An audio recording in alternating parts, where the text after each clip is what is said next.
আসসালামু আলাইকুম। বর্ণিত আছে নবী করিম সাল্লাল্লাহু আলাইহি ওয়াসাল্লাম খবর দিয়েছেন যে আল্লাহ পাক হযরত মুসা আলাইহিস সালামকে বলেছিলেন, যদি ধন আসে তাহলে তা বুঝবে এটা আমার কোনো পাপের নগদ সাজা, আর যদি দরিদ্র আসে দেখবে তাহলে বলবে মারহাবা, এ যেন নেক মানবের বৈশিষ্ট্য। আসসালামু আলাইকুম এভরিওয়ান, আপনাদের কি অবস্থা, কেমন আছেন? আশা করি ভালো আছেন।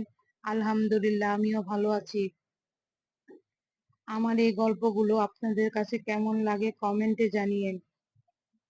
যদি তোমার ইচ্ছা হয় তবে হযরত ঈসা কালিমুল্লাহর অনুসরণ করতে পারো।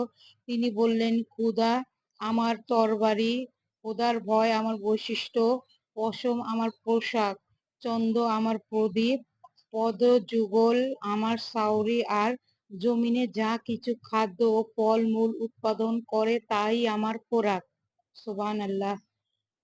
আমি শূন্য হাতে রাত্রি যাপন করব, নিঃস্ব অবস্থায় আমার সকাল হবে, অথচ পৃথিবীর বুকে আমার চেয়ে ধনী আর কেউ হবে না।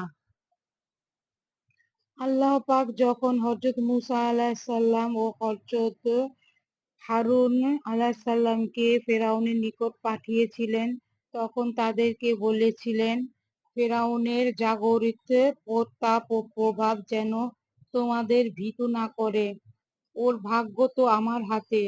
সে আমার হুকুম ছাড়া কথাও বলতে পারে না, দেখতেও পায় না, স্বাদ গ্রহণ করতে পারে না। তার ভোগ বিলাস উপকরণাদি যেন তোমাদের বিমুক্ত না করে। ক্ষণস্থায়ী দুনিয়ার জিন্দেগি সুখের সামান্য এবং তা অহংকারীদের সৌন্দর্যের উপকরণ। তোমরা যদি চাও তাহলে আমি তোমাদেরকে এমন ভাবে দুনিয়ার সুখের সৌন্দর্যের সামগ্রীর অধিকার করে দেব, যা দেখলে ফেরাউন তোমাদের শক্তির সামনে নিজেকেও শক্তিহীন মনে করবে। কিন্তু আমি তোমাদের এক থেকে ফিরিয়ে থাকতে বলি, দুনিয়াকে তোমাদের থেকে দূরে রাখতে চাই।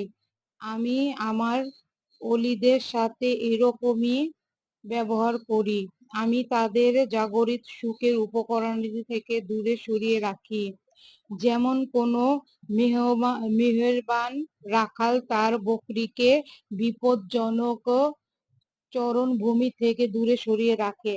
আজ তাহলে এ পর্যন্তই। অন্য কোনো ভিডিওতে অন্য কোনো কাহিনী নিয়ে আবার আপনাদের মাঝে আসবো। আল্লাহ হাফেজ। আসসালামু আলাইকুম ওয়া রাহমাতুল্লাহি ওয়া বারাকাতুহু।